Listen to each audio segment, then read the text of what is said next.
Muy bien, muy buenos días. Vamos a hacer una oración para poder comenzar el día de hoy. Bendito Dios y amado Padre Celestial, te damos muchas gracias, Señor, porque tú nos permites estar reunidos el día de hoy. Gracias por esta maravillosa oportunidad que tú nos das de estar delante de tu presencia. Gracias, Señor, por tu palabra. Gracias por todo lo que tú nos das. Gracias porque tú nos das la vida, porque nos das la salud, también porque tú nos das la oportunidad de escuchar nuevamente de tu palabra. Te pedimos para que tú llegues a nuestros corazones, Señor, para que tú hables a nuestra vida, para que tú nos ayudes a entregarte en nuestra vida, en nuestro corazón, y hacer todo lo que tú nos pides que hagamos, Señor. Te pedimos también por todos aquellos lugares donde se ha predicado tu palabra, donde se predica tu palabra en este momento, para que también tú bendigas esos lugares, para que tú permitas que tu palabra corra y sea glorificada, y para que mucha gente sea alcanzada, venga la salvación, Señor, y también puedan entregarte su vida, Señor. Te pedimos por todas aquellas personas que ya han oído, que aún todavía siguen renuentes, Señor, para que tú estés quebrantando sus corazones, trabajando en su vida para que ellos puedan entregarte su corazón, su vida y puedan ser salvos, Señor. Te pedimos para que tú nos guardes y para que tú nos des bendición y nos acompañes el día de hoy. Te lo pedimos todo y te lo agradecemos en el bendito nombre de tu Hijo Jesús. Amén. Muy bien, vamos el día de hoy a ver un pasaje que está en el Nuevo Testamento. Vamos al libro de Efesios. Vamos al capítulo 4 y versículos 17 al 19. Vamos a ver, el tema del día de hoy se llama un corazón puro. Y vamos a ver todo lo que tenemos que ver acerca de esto. Acerca de qué es tener un corazón puro. Resulta que la pureza delante de Dios es la santidad. Eso es lo que para Dios representa un corazón puro. El que una persona pueda vivir en santidad.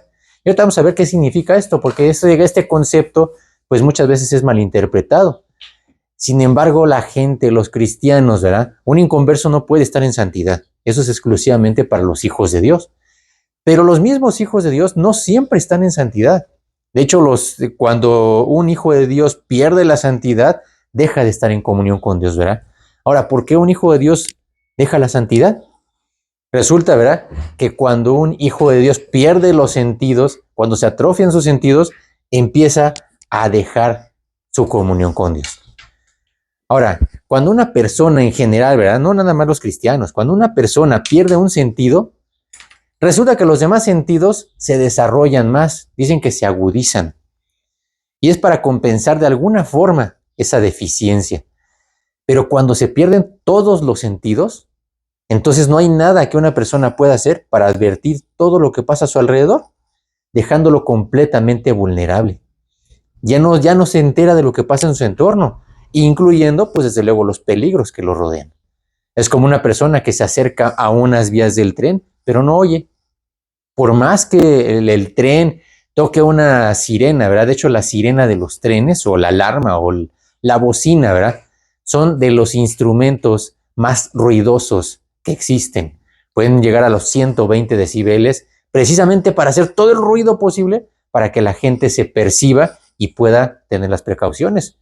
Pero si va pasando una persona sorda, jamás lo va a oír. Por eso, ¿verdad?, vemos que el perder un sentido, el perder 2, 3, imagínense perder la vista, el perder el oído, son graves, ¿verdad? Pero perder todos. Vamos ahora sí a ver lo que dice aquí Efesios, ¿verdad? Porque realmente es una exhortación de Dios, es una exhortación muy clara. Dice Efesios 4 en el versículo 17 que vamos a empezar, ¿verdad?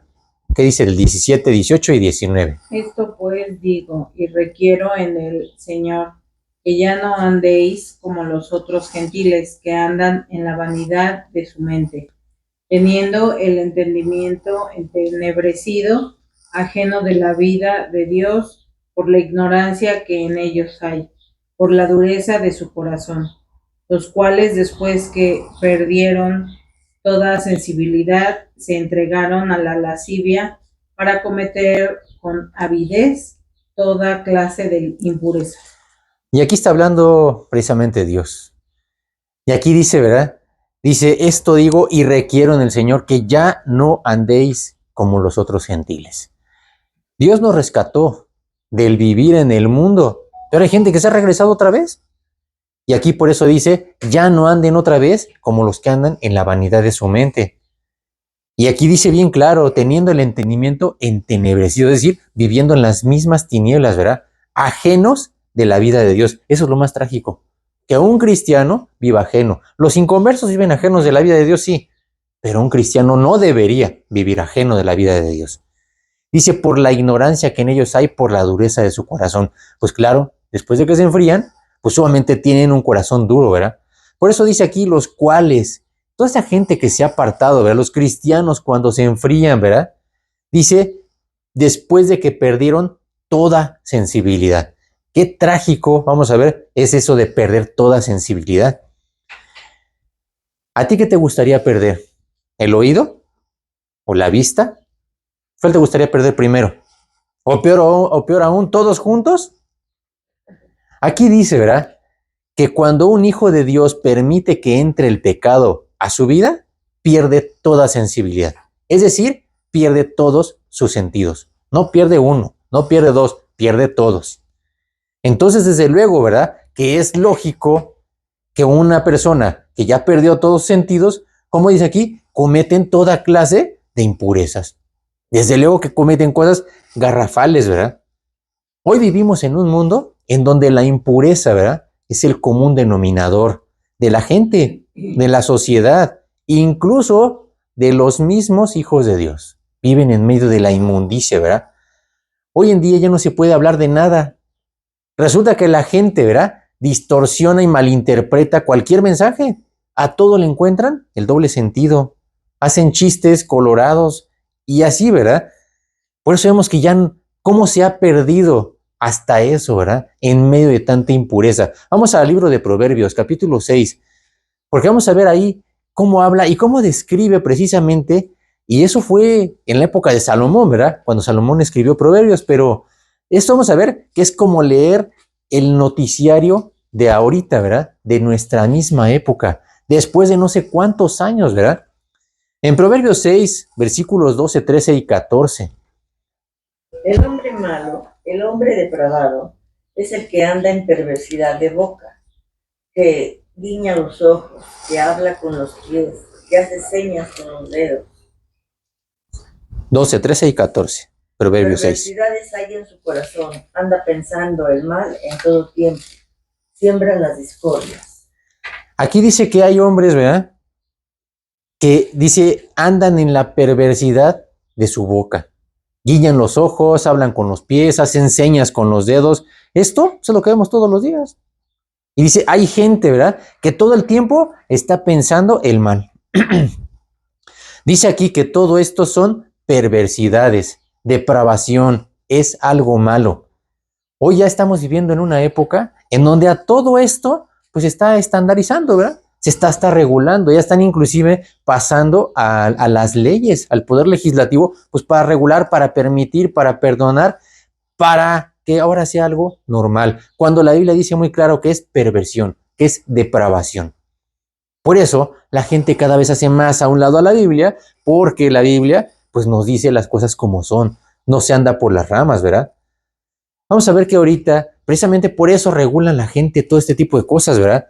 ¿Por qué la gente se convence o por qué hace las cosas como las hace? Pues vámonos al libro de Tito, ¿verdad? Capítulo 1 y versículo 15 dice, ¿por qué? Porque toda la gente, dice, los impuros, pues siguen siendo impuros, ¿verdad? Capítulo 1, ¿verdad? De Tito y el versículo 15. Fíjense que interesante, ¿verdad? Y eso como vemos hace rato, ¿verdad? Por eso la Biblia nunca pasa de moda, ¿verdad? No queda obsoleta. La Biblia sigue siendo vigente en nuestros días, ¿verdad? ¿Qué dice Tito 1:15? Todas las cosas son puras para los puros, mas para los corrompidos e incrédulos nada les es puro, pues hasta su mente y su conciencia están corrompidas. Dice que para los corrompidos nada les es puro. Todo lo que les digas, todo lo transforman, todo lo malinterpretan. Dice su mente y su conciencia están corrompidas. Por eso pueden ver, ¿verdad? La perversión, pues como algo bueno, ¿verdad? Hay que tolerarlo, ¿verdad? Hay que ser incluyentes. Ahora ya le ponen palabras rimbombantes al pecado. Precisamente por eso es por lo que ahora hay tanto problema de impureza en las escuelas, en la sociedad, en los trabajos, en todos lados, ¿verdad? Ahora parece como si fuera algo normal. Antes se censuraban ese tipo de cosas, ¿verdad? En un video de internet que tú veías hace 10 años, ¿verdad? Que salió, por ejemplo, las groserías y le ponían una rayita, ¿verdad? Le ponían un sonido. Ahora no, ahora pues todo el mundo las dice, ¿verdad? Es parte de lo que toda la gente hace. Y lo están regulando como si fuera algo bueno, como si fuera normal, cuando la Biblia es muy clara, ¿verdad? Resulta que en la Biblia, ¿verdad? Cuando Dios nos quiere enseñar algo, siempre lo hace de la forma más clara y siempre nos enseña con diferentes figuras que nosotros podamos entender. Decía Jesús, ¿verdad? Si les he enseñado las cosas terrenales y no creéis, ¿cómo les voy a explicar las celestiales, ¿verdad? Por eso lo hacía Jesús, ¿verdad? De una forma bien sencilla. Cuando él explicaba algo para que lo pudiéramos entender, utilizaba Jesús muchas comparaciones y muchas veces lo hizo con animales, ¿verdad? En la Biblia, ¿verdad? Se mencionan siempre muchas comparaciones. Por ejemplo, en Proverbios 6, ¿verdad? Donde estábamos ahorita, en el versículo 6 dice, ve a la hormiga, oh perezoso. Dice, fíjate, ¿verdad? ¿Por qué la hormiga? Pues porque tiene ciertas cualidades y con eso inmediatamente identificamos, asimilamos la idea de lo que Dios nos quería decir, ¿verdad? Por ejemplo, Mateo, ¿verdad? Si vamos a Mateo, en Mateo 10, ¿verdad? Dice, sed pues prudentes como serpientes y sencillos como palomas. ¿Por qué? Porque si Dios nos hubiera dicho algo muy rimbombante, no lo hubiéramos entendido, pero de esta forma se nos queda en la mente y lo asimilamos rápidamente. Por eso vemos que hay diferentes, ¿verdad? Eso está en Mateo 10, 16. Si vemos, por ejemplo, a Mateo 23, 27, ¿verdad? Jesús estaba hablando, ¿verdad? Y dice, como la gallina junta a sus polluelos, debajo de las alas y no quisisteis, ¿verdad? Entonces, está haciendo la similitud de una gallina, ¿cómo es? Protectora. Así es como Jesús quería proteger a sus hijos, ¿verdad? En Lucas 12:24, ¿verdad? Dice, considerad a los cuervos. Ellos no siembran ni ciegan. Entonces, es otra vez cómo Dios tiene que recurrir a algo tan sencillo, tan común, y en ese momento, ¿qué pasa? Que se nos queda grabado en la mente. Hemos visto, ¿verdad? Diferentes imágenes y diferentes figuras que Dios ocupa, pero el día de hoy estamos hablando acerca de la pureza, de la santidad. Y vamos a ver un ejemplo que ya hemos hablado en otras ocasiones, ¿verdad? De un animalito que la Biblia no menciona. Sin embargo, sí se habla acerca, mucho se habla acerca de él, ¿verdad? El armiño, que ya hemos hablado en otras ocasiones, ¿verdad? El armiño es un animalito pequeñito, ¿verdad? Muy, muy chiquito. Resulta que en el verano es de color pardo, pero estos animales viven en regiones donde hace frío. Y cuando hace frío, pues caen unas nevadas y se pone todo blanco. Resulta que la piel del armiño se transforma y se pone no blanca, se pone blanca como la nieve, se confunde con la nieve. Entonces, es una piel que es muy codiciada pues, por el color que tiene, porque es muy blanca, ¿verdad? Resulta, ¿verdad? Que el armiño, ¿verdad? Por esta piel es perseguido para hacer abrigos de piel de armiño, que son muy caros, porque realmente el armiño es como una ratita, son 20 centímetros lo que mide. Imagínense cuánto pueden sacar para hacer un abrigo, ¿verdad? De piel de armiño. Entonces los cazan al por mayor. Y por eso tratan, pues, de atrapar a todos los que se pueden, ¿verdad? Pero resulta que el armiño no es un animal común y corriente. Es un animal muy ágil y muy veloz. Dice, es muy astuto, entonces es muy difícil encontrarlo y mucho más atraparlo. Entonces, los cazadores, ¿verdad? Han estudiado su comportamiento. Dice, pues, para saber qué pueden hacer, ¿verdad? Y resulta que en base a su cualidad desarrollaron una estrategia para atraparlo. Resulta que se dieron cuenta que a los armiños no les gusta ensuciarse. Entonces desarrollaron la estrategia y dijeron, bueno, pues entonces vamos a ocupar eso a su favor, ¿verdad? Resulta que para buscar a los armiños buscan mejor las madrigueras y llenan la entrada con suciedad y con lodo. Y entonces se van. Y lo que hacen es soltar unos perros y los perros empiezan a olfatearlos y lo que hace el armiño es regresar a su madriguera y correr, ¿verdad? Sin embargo, cuando el armiño llega a la entrada de su madriguera, se da cuenta que está asquerosa, ¿verdad? Y a él no le gusta ensuciarse. Entonces el armiño tiene dos opciones nada más. La primera es meterse a su cueva ensuciándose, ¿verdad?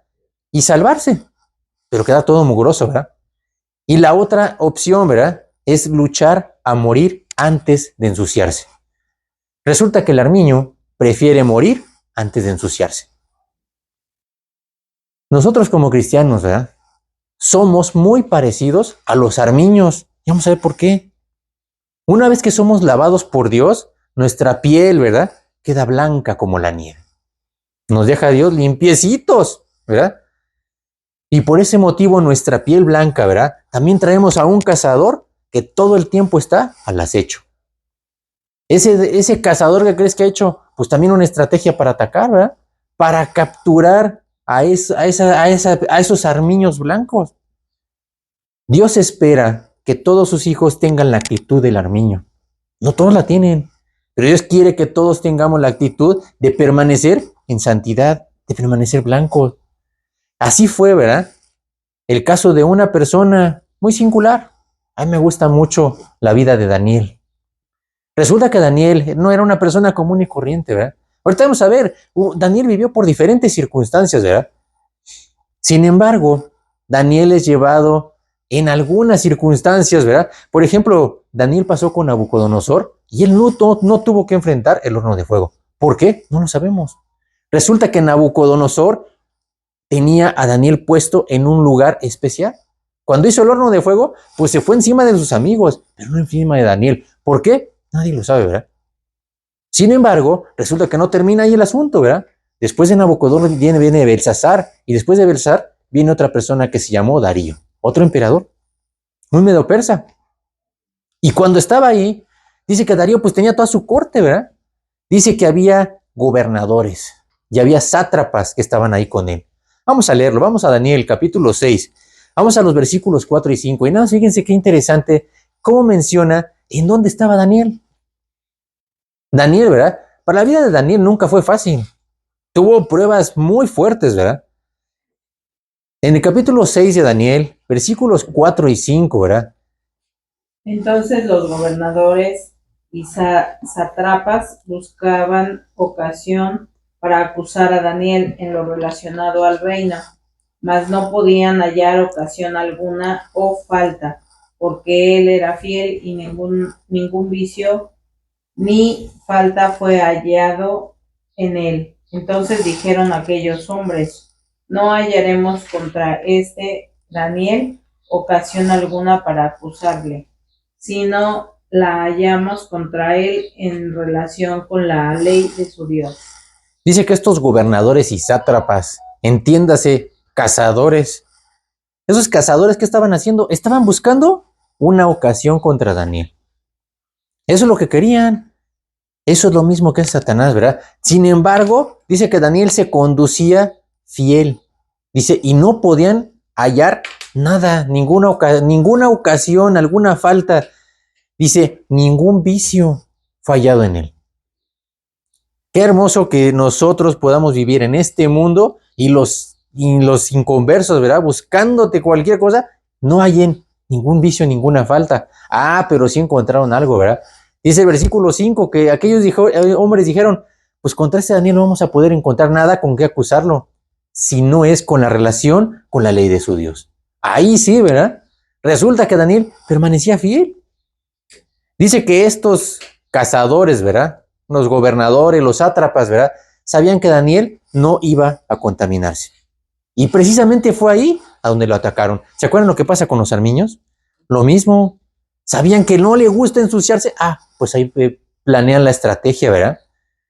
Resulta que Daniel, ¿verdad?, como todo armiño, prefirió ser llevado a la muerte antes de contaminarse. Le dicen, vas a tener que ir al foso de los leones. Pues adelante, ¿verdad? Pero no voy a renunciar a Dios.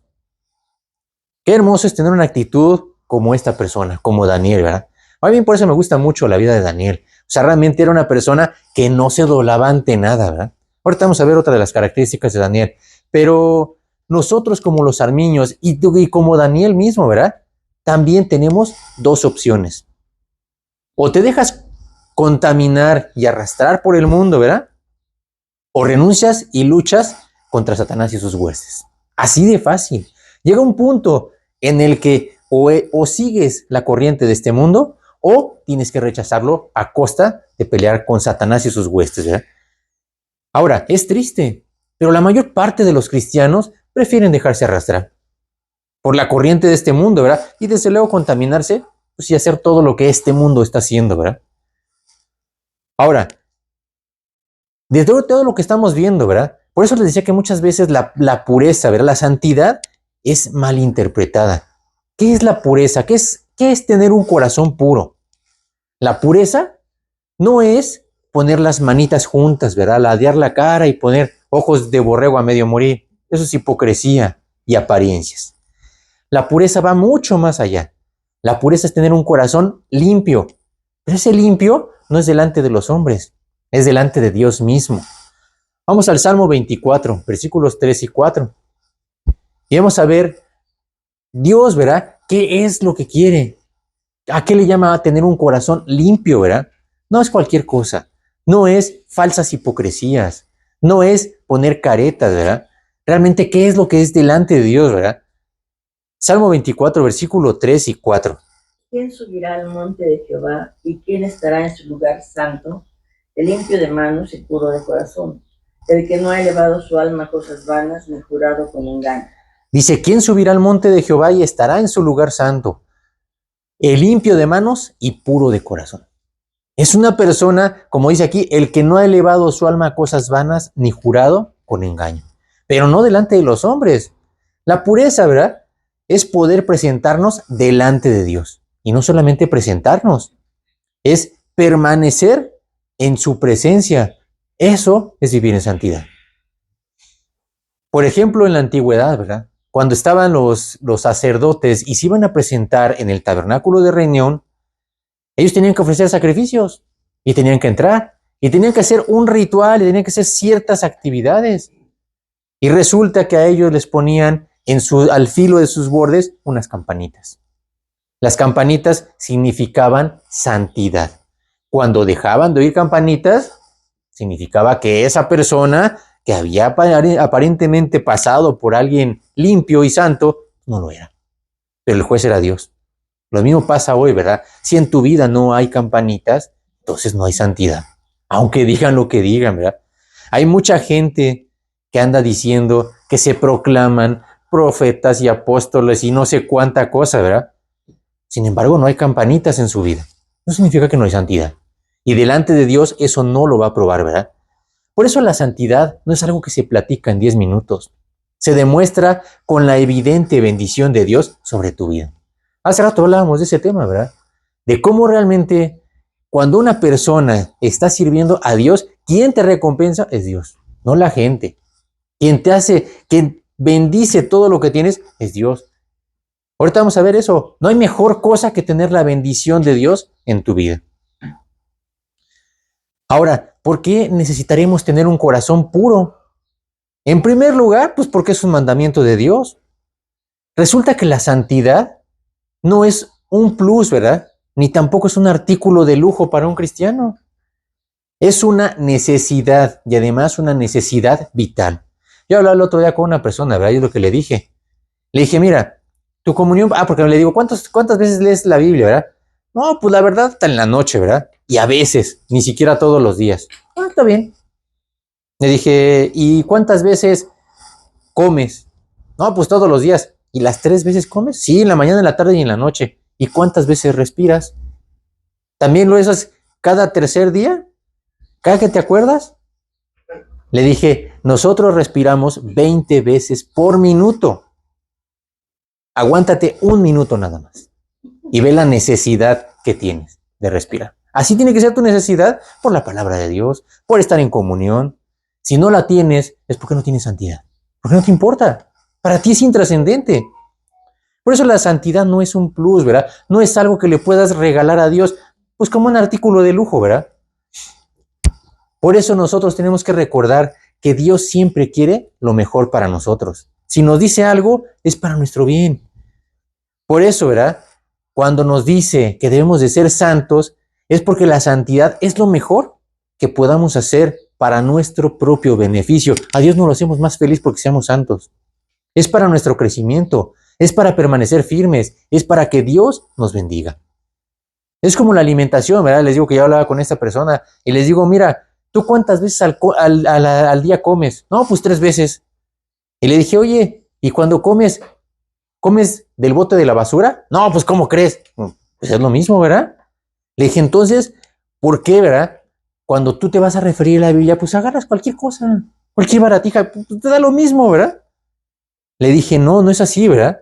Si tú comes basura, no vas a tener fuerza ni para mantenerte, mucho menos para enfrentar problemas y dificultades. Para meterte en un trabajo, pues no, ¿verdad? Te vas a andar desmayando. Lo mismo ocurre con la santidad, ¿verdad? Si la comunión que tienes con Dios es esporádica, es deficiente, es intermitente y trunca, tampoco tendrás la fuerza para soportar los ataques del enemigo. Es lógico. Bastará cualquier vientecillo de doctrina, ¿verdad? Para ponerte una revolcada. Cualquier chancludín, ¿verdad? Te pasa y rozando, pues te va a tirar. Por eso la Biblia es muy clara, ¿verdad? Dice en 1 de Pedro 1:16, porque escrito está, sed santos porque yo soy santo. No está diciendo, pues ahí si quieres, ¿verdad? Ahí cuando tengas oportunidad, pues échale una ojeadita a la santidad, ¿verdad? Dice, sed santos, punto. Porque además, yo soy santo. Hay que recordar, ¿verdad? Que si algo tenía Cristo, es que Él no hablaba nada más por hablar, ¿verdad? Él no imponía las cosas. Él no nada más dice, pues ahí pues te encargas, ¿verdad? Decía que los fariseos, ¿verdad? Los fariseos, eso sí, ¿verdad? Les decían a la gente que movieran cargas que ellos ni con un dedo querían tocar. Pero en el caso de Jesús era muy diferente, ¿verdad? Vamos a Mateo 7:29, porque me gusta mucho cómo dice aquí, ¿verdad? La gente se daba cuenta que Jesús no nada más venía a imponerles, ¿verdad? Ni a decir las cosas nada más porque sí. Mateo capítulo 7 y versículo 29. Porque les enseñaba como quien tiene autoridad y no como los escribas. Cuando Jesús hablaba, les hablaba como quien tiene autoridad. ¿Y sabes qué te da la autoridad? Que tú lo vivas. Jesús vivía en medio de la santidad. Por eso te puede decir, yo soy santo. Por eso nosotros tenemos que pedirle a Él, ¿verdad? No hay ninguna forma de que la santidad conviva con el pecado. Hay mucha gente que quiere mezclar una cosa con la otra. Pues 5 minutos aquí y 10 allá. No se puede. Jesús no andaba en un lado y luego andaba en otro, ¿verdad?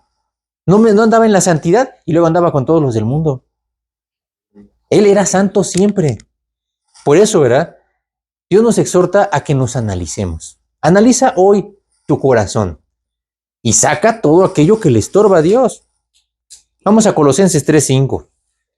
Es otro mandamiento de Dios y habla acerca de eso, ¿verdad? Realmente nosotros no podemos permitir que esto siga en nuestras vidas. Ahorita vamos a ver exactamente lo que significa permitirlo, ¿verdad? Pero aquí la instrucción es muy clara. Colosenses capítulo 3 y versículo 5.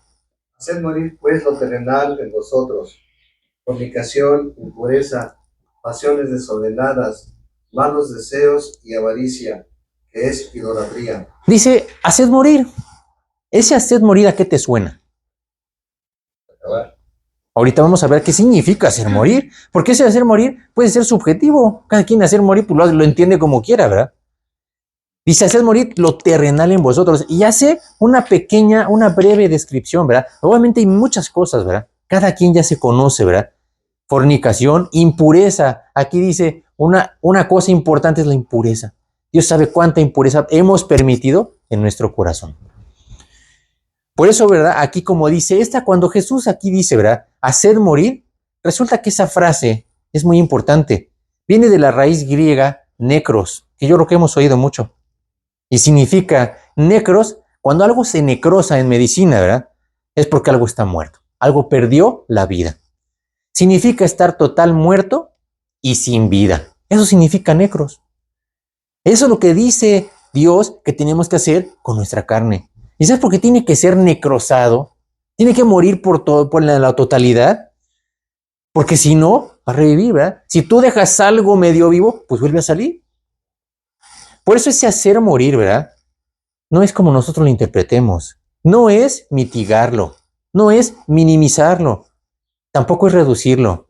No es opacarlo. No es ignorarlo y hacer como que no pasa nada, ¿verdad? No es es no darle de comer a nuestra carne. Pero no darle comer nunca, ¿verdad? Hasta que no haya más aliento de vida. Eso significa sin posibilidad alguna de que vuelva a revivir. Sin salir a flote. hasta que esté totalmente fría. Es la única forma de que ya no haga daño, cuando está muerta. No la puedes dejar ahí, más o menos, ¿verdad? ¿Por qué necesitamos tener un corazón puro en segundo lugar? Para recibir las bendiciones de Dios. No hay otra forma. A todos nos gusta recibir las bendiciones de Dios. Eso es indudable, ¿verdad? A cualquier persona en su sentido común, pues todo el mundo quiere recibir las bendiciones de Dios, pero resulta que no se las da cualquiera, ¿verdad? Ahorita veíamos, ¿verdad? Ahí en el Salmo 24, Salmo 24, 4. El limpio de manos y puro de corazón, el que no ha elevado su alma a cosas vanas ni jurado con engaño. Y quiero que veamos el 24:5, porque ahí habla de las consecuencias, ¿verdad? ¿Qué pasa cuando una persona, no todos lo hacen, ¿eh? Ahorita veíamos que no todos entran al ruedo, ¿verdad? A nadie le gusta el compromiso, a nadie le gusta el trabajo, a nadie le gusta el sacrificio. Pero ¿qué pasa con una persona que sí lo hace? Ahorita veíamos de Daniel, ¿verdad? Él determinó servir a Dios en el lugar en donde estuviera. ¿Qué pasa con Daniel? Salmo 24:5. Él recibirá bendición de Jehová y justicia del Dios de salvación. Recibirá bendición de Jehová. No es a ver si recibe la bendición de Jehová. Dice que definitivamente va a recibir la bendición de Jehová, ¿eh? Muchas veces malinterpretan, piensan que bendición es dinero. No, no tiene nada que ver. Aquí dice la bendición de Jehová y que es mucho más grande, ¿verdad? Vamos a ir también a Proverbios 10:22. A mí me gusta mucho Proverbios 10:22, ¿verdad? Pero precisamente habla por eso. Porque la gente malinterpreta la bendición de Dios. No saben lo que es la bendición de Dios. Dice, pero una persona que se determina a servir a Dios, ¿verdad? A guardarse puro como el armiño, dice, va a recibir la bendición de Dios. No hay cosa mejor para un cristiano que recibir las bendiciones y el favor de Dios en todo lo que hagamos, en todo lo que te rodea. No hay nada mejor, ¿verdad? Proverbios 10:22. La bendición de Jehová es la que enriquece y no añade tristeza con él. La bendición de Jehová es la que verdaderamente enriquece y no añade tristeza con ella. Hay mucha gente que tiene mucho dinero y están tristes, están amargados, están resentidos, porque la felicidad no la hace el dinero, la hace la bendición de Jehová. Entonces, antes de pedir muchas bendiciones o muchas riquezas, tenemos que pedir la bendición de Jehová. Esa es la que nos va a hacer verdaderamente felices, la que va a cubrir todas tus necesidades, no el dinero. Eso no sirve para nada. ¿Cómo debemos tener un corazón, cómo tener un corazón puro, verdad? En primer lugar, guardando nuestros ojos. Vamos a ver qué importante es esto, porque vivimos en un mundo en donde Satanás nos pone un montón de cosas, ¿verdad? En el escaparate mundial. ¿Para qué? Para que nosotros nos distraigamos. ¿Sabe lo vulnerables que somos con la vista? Vamos al Salmo 66, versículos 18 al 20. Y vamos a ver aquí qué interesante, ¿verdad? ¿Cómo dice? Y digo, y todo lo que estamos viendo ya está escrito en la Biblia. ¿Por qué la gente, verdad? Yo hablaba el otro día con una persona, oye, pero ¿por qué la gente hace lo que hace? Pues porque no consultan la Biblia. Lo que estamos viendo no es nuevo, ¿eh? Ya está todo escrito, pero nadie lo quiere ver. Vamos al Salmo 66, el versículo 18 nada más. Si en mi corazón hubiese yo mirado a la iniquidad, el Señor no me habría escuchado. Qué interesante. Dice que si el Señor, si en mi corazón yo hubiese mirado la iniquidad. Nada más imagínate, dice, el Señor no me habría escuchado. Y aquí fíjate qué interesante, aquí la palabra clave es si yo hubiese mirado la iniquidad. ¿Sabes qué es eso de mirado? Es importante notar que no dice andas viviendo en medio de la iniquidad, ni andas navegando en la iniquidad. Dice solo mirar. Aquí basta con enfocarte y mirar. Ahora, aquí este mirar, ¿verdad? No es solamente un contemplarlo de lejos, como un observador y como un espectador más. Resulta que la palabra aquí que se usó en el Antiguo Testamento, ¿verdad? Para mirado, ¿verdad? Es en hebreo una palabra que significa ra'á. Y esa palabra significa considerar y aprobar. No solamente es ver. No solo, pues qué padre que pasó por allá. No, es algo que tú viste, analizaste y aprobaste. Ya lo aceptaste. Ese es el mirar. No es como veíamos ahorita, ¿verdad? No es contemplarlo de lejos, ni examinarlo. Es haber dado tu visto bueno. Ese mirar la iniquidad, ¿verdad? No es voltear a verla. Es aceptarla, es aprobarla. Y ese es precisamente el problema. Satanás siempre va a minimizar las tentaciones. Y por eso dice, ¿verdad? Pues nada más es mirar, a ver, ¿qué tanto es tantito? Es una canita al aire. Siempre minimizando el problema. Porque ahí sabe, ¿verdad? Cuando en realidad sabe que es la parte medular de nuestra comunión con Dios. ¿Sabes por qué se desvían los cristianos? Por esa canita al aire. Por ese nada más. Ahí empieza todo el problema. Y de ahí, lo demás ya corre por cuenta del cristianete, ¿verdad? Por eso, ¿verdad? Es la parte medular de nuestra comunión. Es el momento en que determina o permaneces en santidad o te vuelves al pecado. Por eso es tan trágico, ¿verdad? Por eso cuando vemos el pecado, ¿verdad? Es cuando decidimos, cuando aprobamos y le damos el visto bueno al pecado. Qué trágico es que un cristiano le dé el visto bueno al pecado, ¿verdad? Entonces es también, ¿verdad? Cuando perdemos automáticamente la comunión con Dios. Desde luego, en ese momento, ¿verdad? No fue el nada más. No fue nada más la canita al aire. No fue, ¿verdad? Que entonces ya no tiene una consecuencia y grave, ¿verdad? En segundo lugar, cómo tener un corazón puro, ¿verdad? Con determinación. No podemos andar entre azul y buenas noches. Nadie puede obligarte a hacer algo que tú no quieras hacer. De la misma forma, ¿verdad? Nadie puede hacernos cambiar de parecer cuando nos determinamos a hacer algo. Hay gente que le dice, oye, pero esto, no, ya, yo determiné que voy a hacer esto, ¿verdad? Hay veces que hay gente que se vuelve hasta caprichosa.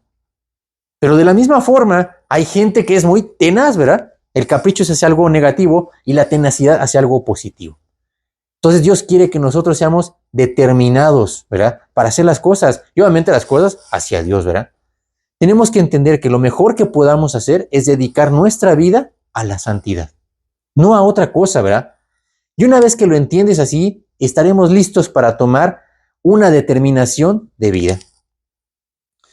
Ahorita veamos el caso de Daniel, ¿verdad? En Daniel 1:8. Vamos a Daniel 1:8. Resulta que Daniel, ¿verdad? El ejemplo de la santidad por excelencia, pues es Daniel. A pesar de haber sido, pues un jovencito además cautivo, ¿verdad? Daniel tuvo el valor de anteponerse a la opresión y propuso en su corazón no contaminarse. Daniel 1:8. Y Daniel propuso en su corazón no contaminarse con la porción de la comida del rey, ni con el vino que él bebía. Pidió, por tanto, al jefe de los eunucos que no se le obligase a contaminarse. Ahorita vamos a ver qué clase de persona era Daniel. Resulta que Daniel en este momento, ¿verdad? Daniel 1:8 es cuando empieza.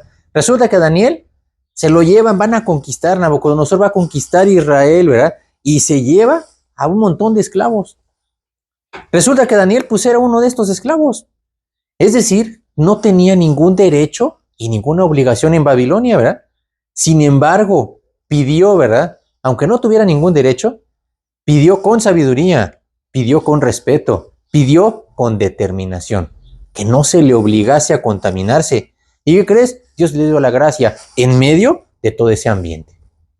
Cuando una persona tiene ese nivel de determinación. Ahora, nosotros tenemos exactamente el mismo Dios que tenía Daniel. Así que no tenemos ningún pretexto para contaminarnos. El que realmente, como veíamos ahorita, ¿verdad? Se contamina el que quiere. Si tú no quieres, no hay nada ni nadie que te pueda obligar a contaminarte. Eso depende de cada quien. Nada, pues es que la tentación, pues es que me dijeron, es que era más fuerte. No es cierto. Esos son pretextos. Delante de Dios no hay ningún pretexto. Es interesante, ¿verdad? No dice esto la Biblia, ¿verdad? ¿Sabes cómo le decían a Daniel sus amigos en Babilonia? No era Belsasar. Le decían el armiño. No lo dice como tal la Biblia, ¿verdad? Pero efectivamente, ¿verdad? Porque Daniel determinó ser santo, ¿verdad? Como decía aquí, ¿verdad? Para ser armiño hay que proponerse no contaminarse. Nunca, ni ahorita, ni mañana, ni el tiempo que Dios nos permita, ¿verdad? En tercer lugar, ¿cómo tener un corazón puro? Buscando a Dios con todo nuestro corazón. Vamos al Salmo 119 y versículo 10. Ahorita vamos a ver nada más la primera parte, ¿verdad? Y qué interesante, ¿verdad? Cómo Dios nos empieza a dar todas las cosas, todas las herramientas que tenemos que hacer, pues para mantenernos puros, porque realmente es una labor titánica, es una labor diaria, como vamos a ver ahorita, ¿verdad?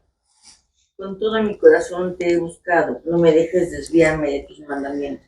Dice, con todo mi corazón te he buscado. Fíjate qué frase tan interesante. Con todo mi corazón te he buscado. Ahora pregunta, ¿tú con todo tu corazón buscas a Dios? Hay que ser honestos. Si es todo tu corazón, nunca va a haber resultados verdaderos mientras no entregues todo tu corazón a Dios. Ahora, recuerda que a Dios no le gustan las parcialidades. Es todo o nada. Cuando dice todo, literalmente significa todo. Significa el 100% de tu corazón. No el 70%, no el 90%, tampoco el 99.9%. Tiene que ser absolutamente todo. ¿Y sabes por qué? Porque una pequeña parte descuidada será suficiente para que entre el diablo y él sí va a destruir todo. Va a destruir el 100%. Vamos a Marcos, capítulo 12, versículo 30. Vamos a ver qué interesante, ¿verdad? Cómo aquí no fue un exceso de palabras, ¿verdad? Ni un juego de palabras lo que dijo Jesús. Realmente fue algo dicho con toda la razón, ¿verdad? Y con todo el peso y el conocimiento de causa que Jesús sabía que necesitábamos. Marcos capítulo 12 y versículo 30. Y amarás al Señor tu Dios con todo tu corazón y con toda tu alma y con toda tu mente y con todas tus fuerzas. Este es el principal mandamiento. Y aquí vemos que dice, ¿verdad? Con todo tu corazón, pues ya lo hemos visto. Y con toda tu alma y con toda tu mente y con todas tus fuerzas. Oye, son muchos todos, ¿no? Podría haber dicho, o le quita todos los todos y todo tu alma, mente, corazón. No. Con todo tu corazón. Y se paró. Con toda tu alma. Y se detuvo. Con toda tu mente. Y con todas tus fuerzas. Para que asimilemos que necesita de ser el 100% de todo lo que compone, ¿verdad? Si tú le entregas todo tu corazón, toda tu alma, toda tu mente y todas tus fuerzas, es todo nuestro ser. Ya no hay nada más, ¿verdad? Aquí no dice con toda tu alma, mente y corazón, que hubiera sido más fácil, ¿verdad? Sino que lo dejó muy claro. Tiene que ser todo tu corazón, sí, pero también toda tu alma y también toda tu mente y también todas tus fuerzas. No podemos a una quitarle, Señor, pues yo te hago un 100% general, 25, 25, 25 y ahí acabamos, ¿verdad? Tiene que ser el 100% de todas, ¿verdad? Ahora, ¿por qué será? ¿Por qué Jesús insistía tanto en el 100%? Pues, Señor, pues ¿qué tanto es tantito, verdad? Vamos a Gálatas 5:9. Ahí lo dejó bien claro. ¿Por qué tiene que ser el 100% de cada parte? Y no podría ser algo repartido, pues un 33, 33, 33, si hacemos el 100%, Señor, es más, hasta me sale sobrando, ¿verdad? Si no es el 100%, entonces faltó algo. Analiza tu vida, ¿verdad? Gálatas 5:9.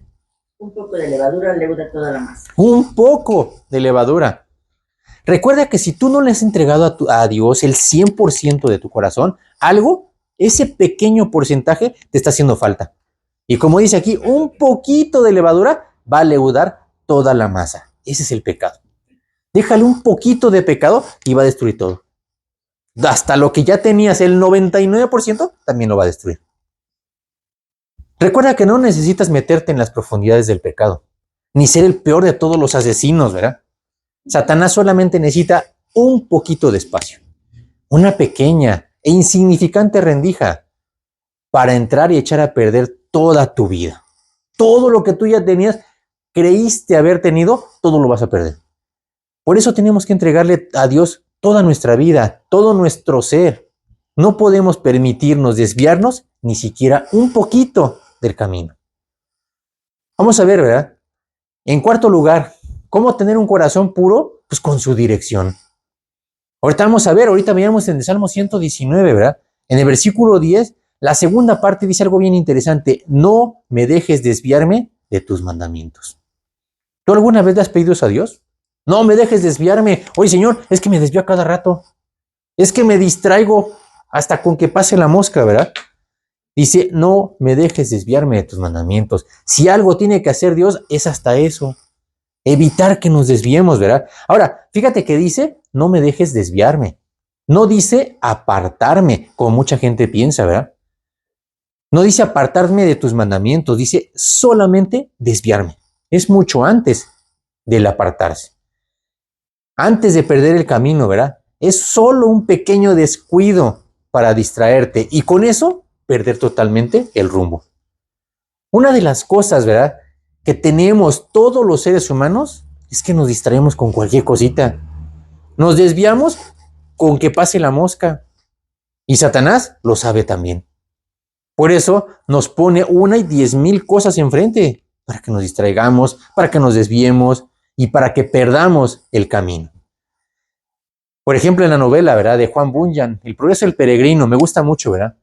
Cómo van caminando a Cristiano y Esperanza en el camino. Dice, el camino estaba pues todo lleno de piedras y de espinas y de todo, ¿verdad? Dice, y se dan cuenta que a un ladito, ¿verdad?, iba un camino diferente. Un camino que tenía pastito, recortadito. Y entonces le dice uno al otro, oye, dice, ¿qué te parece si nos vamos? Y le dice, no, dice, porque acuérdate que la instrucción es seguir en este camino. No podemos tomar otro. Y entonces le dice, mira, son 5 minutos, total, van a un lado. O sea, si tú te das cuenta, los dos caminos van a un lado, a un lado, a un lado. Y dicen, híjole, pues a ver, ¿verdad? Dice, pues vamos a pasarnos. Y se pasaron. No, pues estaban encantados, dice, al sentir la suavidad del pastito, bien recortadito, bonito. Y empezaron, oye, pues qué padre está este pasto. Oye, pues sí, pues de haber sabido nos hubiéramos ido desde antes, ¿verdad? Total, iban tan encantados, disfrutando, papaloteando, que perdieron el rumbo. Nunca se dieron cuenta, ¿verdad? Dice, se relajaron, dejaron de poner atención en el camino. Nunca se dieron cuenta en el momento en el que ese camino cómodo los desvió y llegaron a un camino incorrecto. Oye, ¿qué hacemos aquí? Pues iba contigo, ¿verdad? Ninguno de los dos se dio cuenta. Por eso debemos estar muy atentos. Debemos ser muy celosos con nuestra comunión con Dios. No podemos permitir que ninguna distracción, ni grande, ni pequeña, ni siquiera insignificante, entre a tu vida. Eso bastará para desviarte por completo. No podemos permitir nada. Ahora, eso no es fácil, ¿eh? Ahorita veíamos que no toda la gente le entra. No toda la gente quiere pagar el precio y el compromiso que eso significa. Pero es la única forma de permanecer fiel. Ahorita veíamos, ¿verdad?, que el armiño prefiere morir antes de contaminarse. Así debemos ser nosotros. Vamos al Salmo 32:8. En otra de las comparaciones que hablaba Jesús, bueno, de la Biblia, ¿verdad? Ahora aquí habla acerca de otros animales, ¿verdad? Pero de una forma diferente. Te entenderé y te enseñaré el camino por el que debes andar. Sobre ti fijaré mis ojos. Dice aquí, no seáis como el caballo o como el mulo sin entendimiento. Dice, porque han de ser sujetados con cabestro y con freno, porque si no, no se acercan a ti. ¿Saben qué pasa? Que cuando una persona se mete al pecado, como dice aquí, quedamos sin entendimiento. Y no puedes ya entender la diferencia, ¿verdad? Dice, no puedes sujetarlo ni con cabestro ni con freno, porque si no, no se te acercan. Por más que le digan las cosas, ya no entienden. Nuestra carne se desvía fácilmente. Se distrae con cualquier cosita del mundo. Y en ese preciso momento de lucha, ¿verdad?, es cuando tenemos que pedirle a Dios que nos ayude a hacer su voluntad. Y ahorita, como veíamos, ¿verdad?, ahora sí te haré entender y te enseñaré el camino sobre el que debes andar. ¿Quién lo hace? Pues hasta lo hace Dios. Tiene que hacerlo Dios por nosotros. Nosotros no podemos hacerlo, ¿verdad? Por eso dice aquí en el Salmo 119 con el que estábamos, no me dejes desviarme de tus mandamientos. Dios tiene que volvernos a llevar al camino correcto. En quinto lugar, ¿cómo tener un corazón puro? Guardando su palabra. En el Salmo 119, ¿verdad?, versículo 11, dice, en mi corazón he guardado tus dichos para no pecar contra ti. Y aquí dice algo bien interesante. Dice que la palabra de Dios debe estar guardada en el corazón, no en el librero, no en un disco duro, no en la computadora, no en el celular, no en internet. Tiene que estar en tu mente y en tu corazón. Ahora, ¿para qué crees tú que debes de tener la palabra de Dios en tu mente, en tu corazón? Aquí dice, ¿verdad? Si no sabes para qué es la palabra de Dios, es para no pecar contra Dios. Nuestro objetivo debe ser no pecar contra Dios. Por eso analiza tu vida por un momento. Es bien sencillo, ¿verdad? Yo, como le decía a esa persona, ¿a ti te molesta el pecado? ¿Te duele pecar? ¿O te da lo mismo? O peor aún, prefieres la inmundicia y el mundo de pecado antes que la santidad. ¿Tienes realmente el anhelo y el deseo de no pecar contra Dios? ¿Realmente es tu objetivo? Si no tienes ese deseo, si vives en medio del pecado como pez en el agua, entonces necesitas recapacitar. Como vimos la semana pasada, ¿verdad? ¿En dónde pasarás la eternidad cuando estés delante de Dios en el juicio de todas las naciones? Dice que Dios va a separar dos grupos, nada más el de las ovejas y los cabritos, no hay más. No hay intermedios, no hay confusiones. Y si Dios te pone en los cabritos, es demasiado tarde. Dije, ahorita tienes que arreglar cuentas. Después es demasiado tarde. Oye, Señor, es que yo quiero estar allá. Demasiado tarde. Si ya te puso con los cabritos, ya no hay remedio. Si no tienes este deseo, ¿verdad? Como dice aquí, pues tienes que entregarle tu vida a Cristo. Ahora, si por otro lado tú ya entregaste tu vida, ¿verdad? Ya has nacido de nuevo y te duele pecar porque esa es la realidad, entonces tienes que saber que lo único que te va a apartar del pecado es guardar la palabra de Dios en tu mente y en tu corazón. Tenemos que ser honestos, es el primer paso para la santidad, reconocer que están mal. Vamos al Salmo, ¿verdad? Del perdón por excelencia, vamos al Salmo 51. Cuando David, ¿verdad? Cometió uno de los errores garrafales de su vida y después escribe el Salmo 51. Y fíjense cómo empieza, ¿verdad? Muchas veces ni siquiera queremos hacer las cosas. Vamos al Salmo 51, versículo 3. Porque yo reconozco mis rebeliones y mi pecado está siempre delante de mí. Yo reconozco mis rebeliones. Tenemos que reconocer que las regamos, que estamos mal. No queremos reconocer ni siquiera cuando nos equivocamos. Entonces hay que pedirle, Señor, ayúdame a reconocer mi pecado. Como dice, siempre está delante de mí. Ahora, ahorita decíamos, hay que analizar tu vida. Ahora, después de que hagas este análisis, ¿cuál fue el resultado? ¿Tampoco tienes un corazón puro? No hay problema, pídeselo a Dios. Dice Santiago 1:5, ¿verdad? Si alguno de vosotros tiene falta de sabiduría, pues pídasela a Dios, el cual da a todos abundantemente y sin reproche y le será dado. Qué hermoso que Dios le dé a todos. Dios no tiene consentidos, Dios no tiene favoritos, Dios no tiene un grupo selecto, ¿verdad? Dice que todos lo que le piden, Dios le da a todos. Qué hermoso que cualquier persona, ¿verdad? Y como decía Jesús, el que a mí viene, yo no lo echo fuera. Entonces, si tú no tienes un corazón puro, pues hay que pedírselo a Dios y Dios se encarga de lo demás. En quinto lugar, vamos a ver que cómo tener un corazón puro, ¿verdad? Corriendo a Dios para que nos limpie constantemente. Nosotros, por más que intentemos, ¿verdad? No podemos hacer blanco ni negro ninguno de nuestros cabellos, como dice la Biblia. No podemos hacer nada. Esa es la impotencia, ¿verdad? Hay mucha gente que dice, no, pues es que yo hice esto, yo hice el otro, ¿verdad? Inclusive que se lastiman, ¿verdad? Pensando que ese sacrificio, pues va a ser agradable delante de Dios y va a servir para algo. Vamos a Jeremías 2:22. Yo cuando hablaba con esta persona le dije, mira, te voy a decir lo que dice Dios. No lo que nosotros decimos, no lo que yo quiera ni lo que yo crea, ¿verdad? Por más que te esfuerces y todos tus intentos, dice Jeremías 2:22, ¿verdad? Aunque te laves con lejía y amontones jabón sobre ti, la mancha de tu pecado permanecerá aún delante de mí, dijo Jehová el Señor. Aunque te laves con lejía, aunque te eches kilos de jabón, ¿verdad? Aunque te metas a bañar en la tina con todo y jabón, dice, la mancha de tu pecado permanecerá aún delante de mí, dijo Jehová el Señor. ¿Y sabes por qué? Porque las manchas del pecado no se quitan con agua y jabón.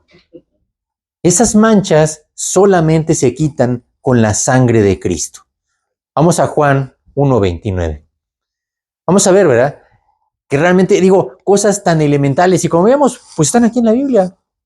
Nada más hay que leerlas y hay que aprenderlas, hay que estudiarlas, hay que memorizarlas. Eso es lo que nos va a conservar, ¿verdad? Dice que en el momento en el que Juan vio a Jesús, ¿verdad? Que venía él, ¿qué le dijo, verdad? Juan 1:29. El siguiente día vio Juan a Jesús que venía a él y dijo, he aquí el Cordero de Dios que quita el pecado del mundo. Dice aquí el Cordero de Dios, ese sí, quita el pecado del mundo. No cualquiera, no el jabón, no échate 3 kilos, ¿verdad? O 2 litros de cloro, no. El Cordero de Dios es el que quita el pecado del mundo. Eso es, y yo lo que le decía, ¿y cuánta gente corre al Cordero de Dios? Pues muy poca gente. No quiere creer, intentan todo. buscan todo, buscan hacer 1000 cosas, menos buscar a Dios. Pero eso habla de nuestra incapacidad para hacer nada para acercarnos a Dios. Por eso necesitamos a Cristo. Es indispensable correr a Cristo. Ahora, si la salvación hubiera sido posible por nuestros propios medios, pues no hubiera sido necesario que Cristo viniera a morir por nosotros. Eso fue lo que Cristo dijo en Mateo 26:39. Vamos a ver lo que dice Mateo 26:39. Imagínense que Cristo tenía un objetivo muy claro. Y cuando Jesús está en la antesala de la cruz, dice, oye, Señor, dice, pues hay que analizar a ver si hay alguna otra opción, ¿verdad? Mateo 26:39. Yendo un poco adelante, se postró sobre su rostro orando y diciendo, Padre mío, si es posible, pase de mí esta copa, pero no sea como yo quiero, sino como tú. Dice, si es posible, pase de mí esta copa. Oye, Señor, pues si los hombres se pueden ahí limpiar solos, pues yo para qué me meto a la cruz, ¿verdad? Dijo, no hay. Dice, pero no sea como yo quiero, sino como tú. Y dije, no había otro medio. Entonces, por eso nosotros no podemos hacer nada para limpiarnos, ¿verdad? Ahora, ahorita vemos que tenemos que correr a limpiarnos. Pero tenemos que ir a Dios para que Él nos limpie. Nosotros no podemos limpiarnos. No está en nosotros el limpiarnos. Dios es el único que nos puede purificar, ¿verdad? Vamos otra vez al Salmo 51, ahí con el Salmo de David. Ahora el versículo 7. Y fíjense cómo David lo entendió de esa forma. Él sabía que no estaba en él, que tenía que venir directamente de Dios. El 51, ahora el versículo 7.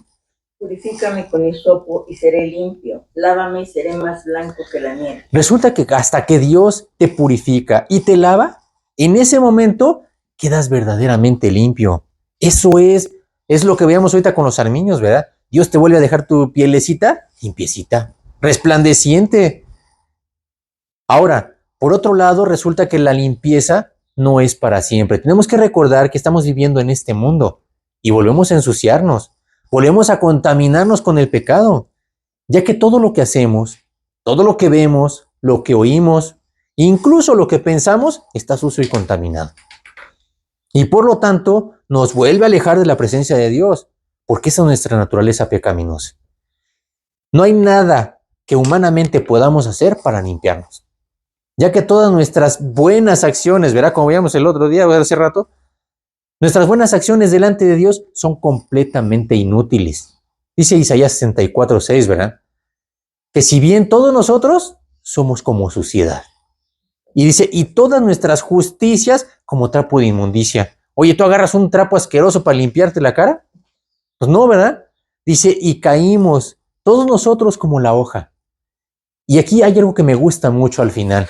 Dice, y nuestras maldades nos llevaron como el viento.